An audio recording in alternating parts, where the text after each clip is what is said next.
May I come in, sir? Come. Good afternoon, ma'am. Good afternoon, sirs. Good afternoon. Have a seat, Garima. Thank you, sir.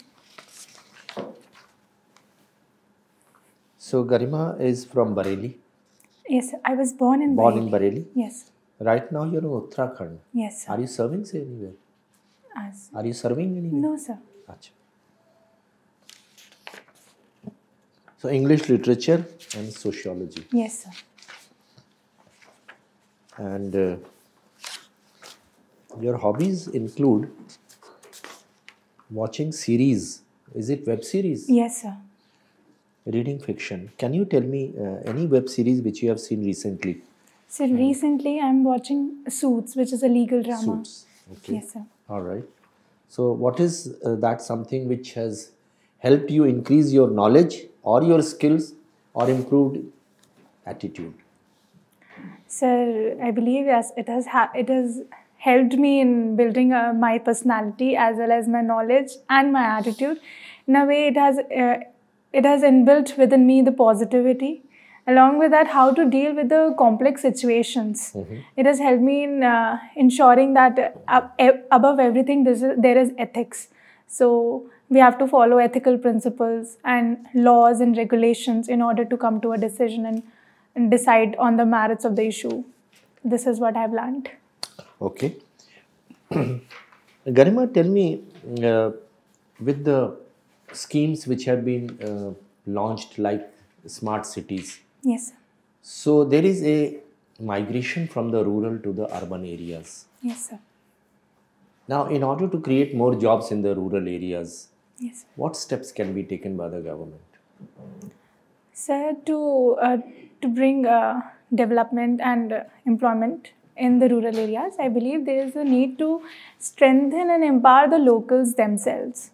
For example, I would like to take an example of my state, which is Uttarakhand, which is prone to migration. There's a need to develop community-led tourism in that, where we are strengthening the locals to provide homestays to the tourists, and instead of hotels and restaurants, they are the ones providing services. So these are the things I believe. So that B&B services already must be going on. Sir, it is on a very little scale because there have been more, I believe, corporatization in a way that they are developing hotels, restaurants, and these are not owned by the locals themselves. So due to the need of employment, they migrate. Okay. All right. Can you tell me what are the official and unofficial actors in public policy cycle? Sir, official actors are the government, the bureaucracy, and the executive, the judiciary, whereas the non-official actors are... One more. Okay. Sir... Executive is said, judiciary is said. One more sir, is legislate. Legislature. Okay. Yes, sir. And sir, non-official are the NGOs, the civil society, the people themselves. So can you give some examples where a public policy was formulated at the instance of unofficial actors? Number one. A public policy which was formulated because of intervention of judiciary. Sir, one by the non-official actors as Jan Lokpal movement, which has resulted into a Lokpal bill. Okay. And sir, with respect to judiciary, sir, I'll need some time to think right now. Sir, I believe decriminalization of homosexuality is one.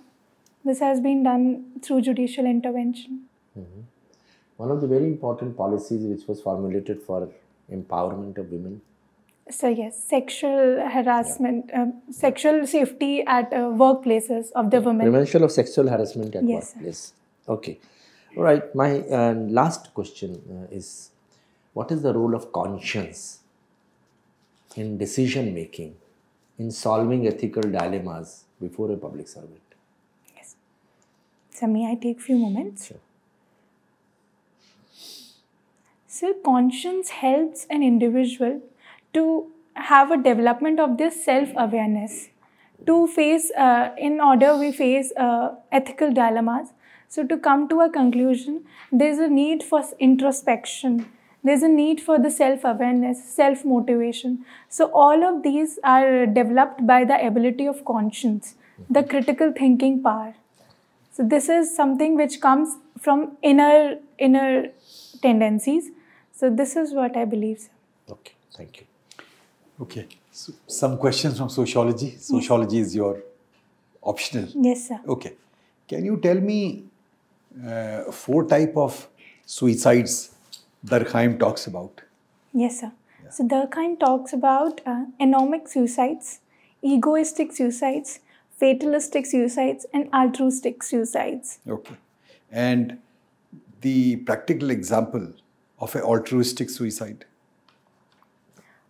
So one I can think of right now is the soldiers giving up their lives for the national interest. Yeah.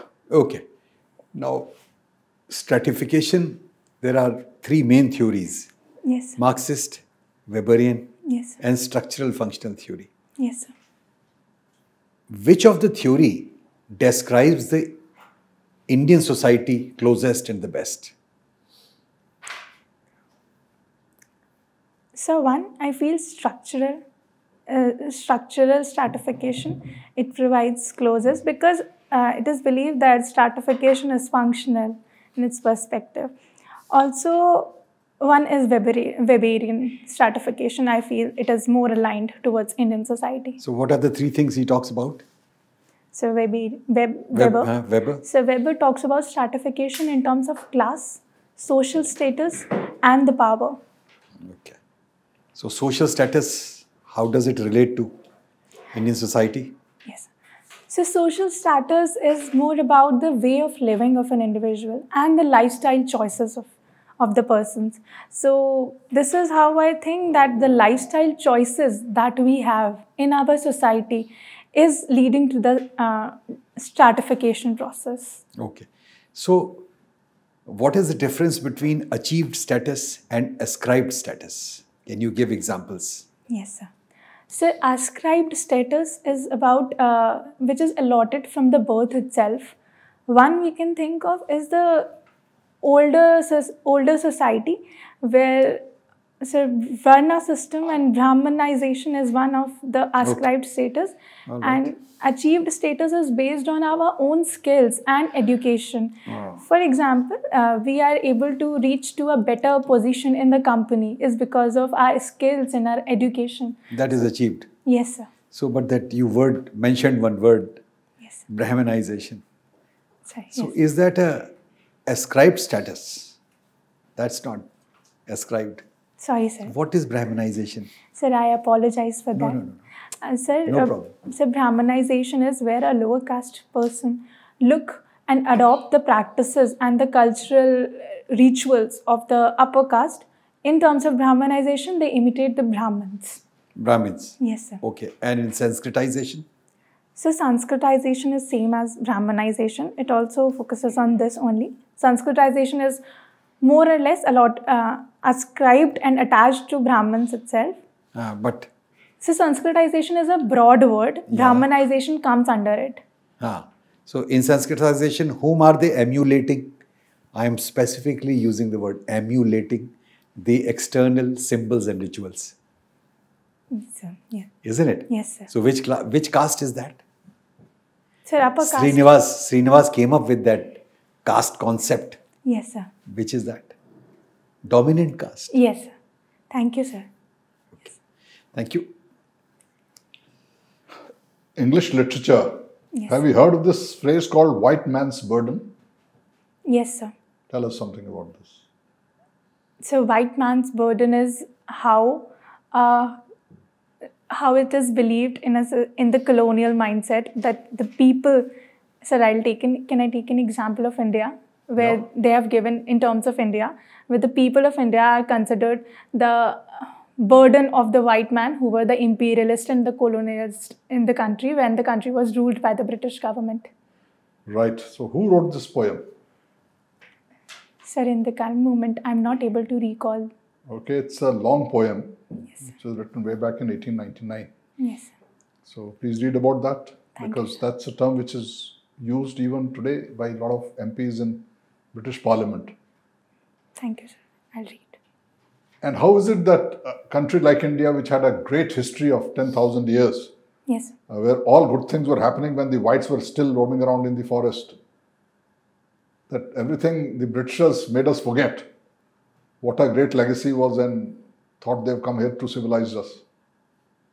How did we reach that stage and accept it?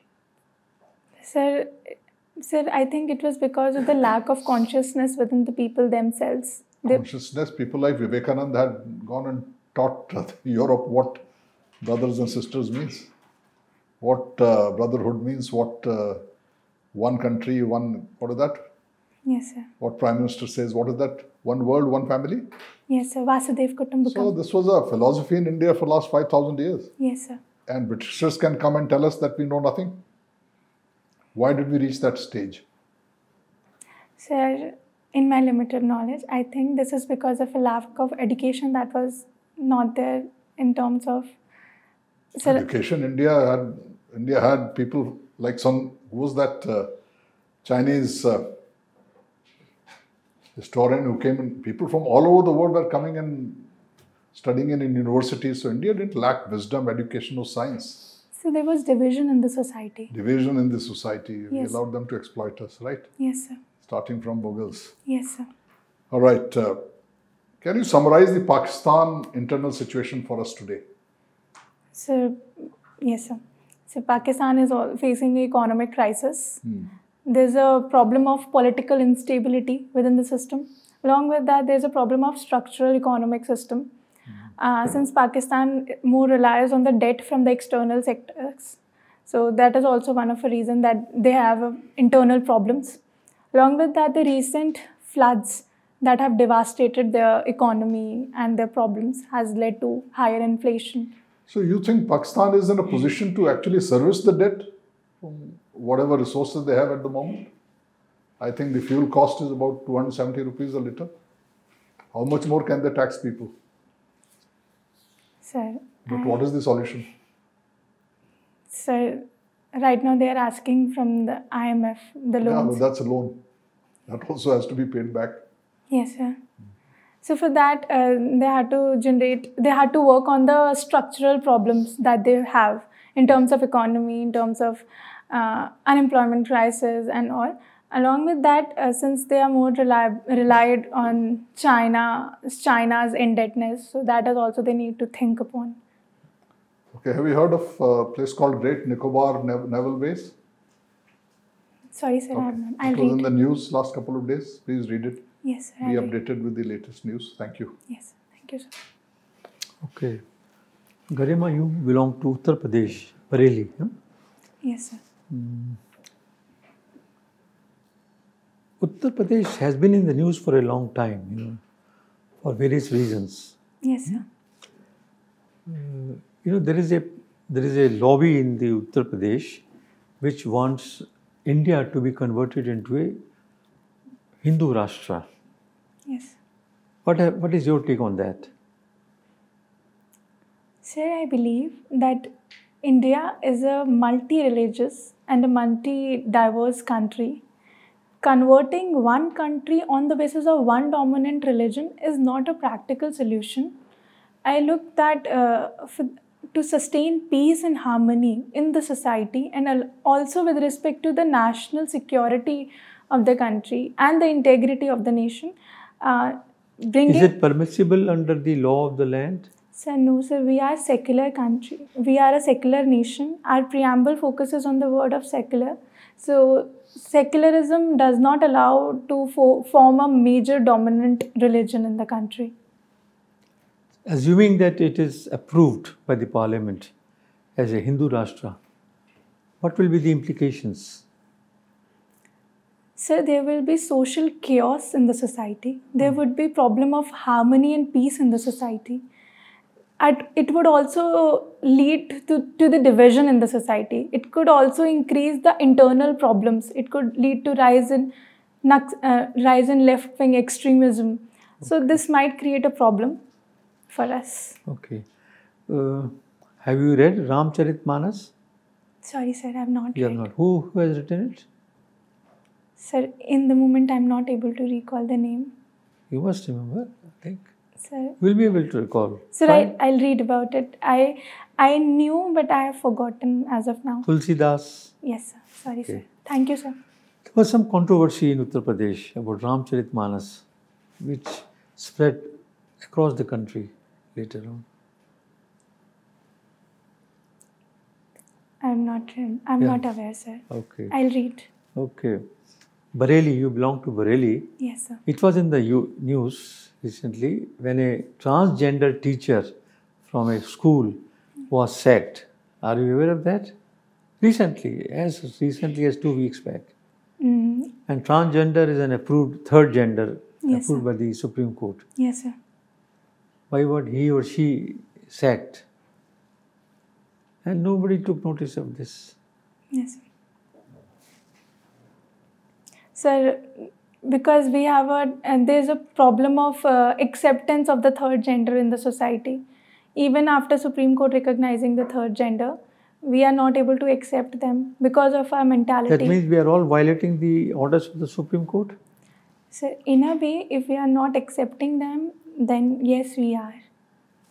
Okay. One last question. Your second preference is IPS. Yes, sir. You know the difference between FIR and daily diary report? Rose Namcha report? This is Rose Namcha. Sir, FIR, sir, may I take a guess? Sir, FIR is written instantly whenever a crime is reported. And this is only I'm aware, sir. I'll That's read. all. And on any case, on any complaint, it can be filed, or in some specific cases. Sir, I think it is a non-cognizable offense. Only in case of cognizable offense it can be filed. Not in every case. Sorry, sir. Thank you, sir. One last question. What is the corruption there's a lot of corruption in police force. Yes, sir. What are the reasons? Briefly, 1, 2, 3. So one, lack of training to them. And second, political interference. There has been a politicization of the police forces.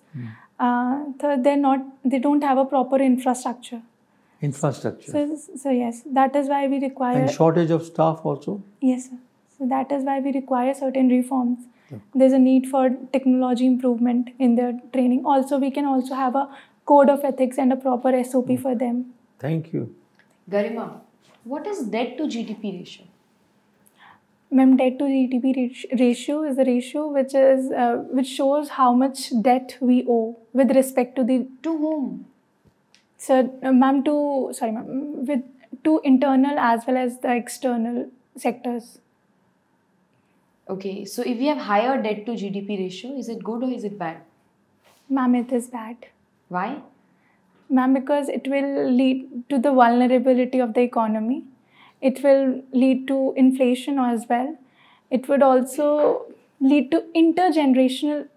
It will disrupt the intergenerational equity because it would lead to that the future generations would have to pay back their debts. So that is one. You're a student of English. How all of a sudden you thought of coming into administration?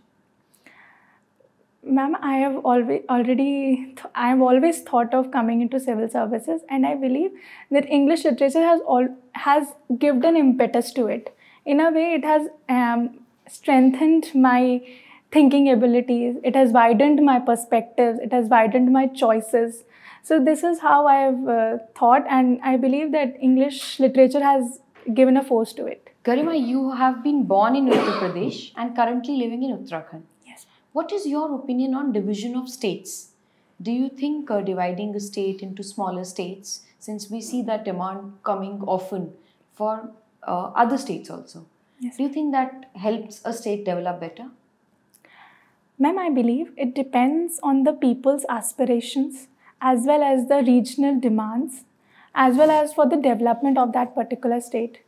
If we look at Uttarakhand and Uttar Pradesh bifurcation, it has helped Uttarakhand to develop. It has helped in industrial development as well as the development of the tribals and listening to their identity crisis that they were facing.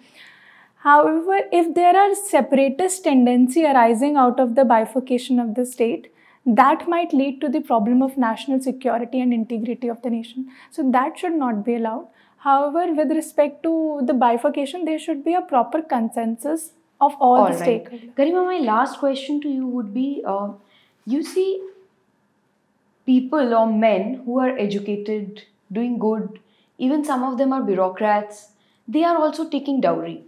Why do you think that is the case? You're a student of sociology. I'm sure you will be able to help me understand it better. Yes, ma'am. Ma'am, dowry is one of a social evil that has been persisting. So one, I think, is because of the mental and the behavioral perception of the people.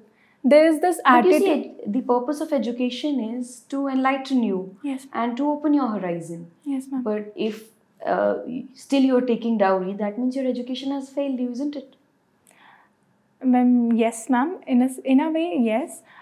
Because I believe there is a need of education that aware people, that give them more practical knowledge.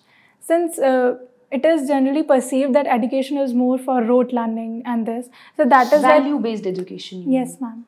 So which is what lacking within the people themselves. If let's say you get selected and a friend of yours who is a civil servant is taking dowry, what will you do in that case? Ma'am, I will not allow him or her. How can you stop him or her? Ma'am, through my convincing. I'll convince him to not take it. Would you not lodge a police complaint? Ma'am, yes. I will, because it is against the law, since we also have a Law Dowry Prohibition Act.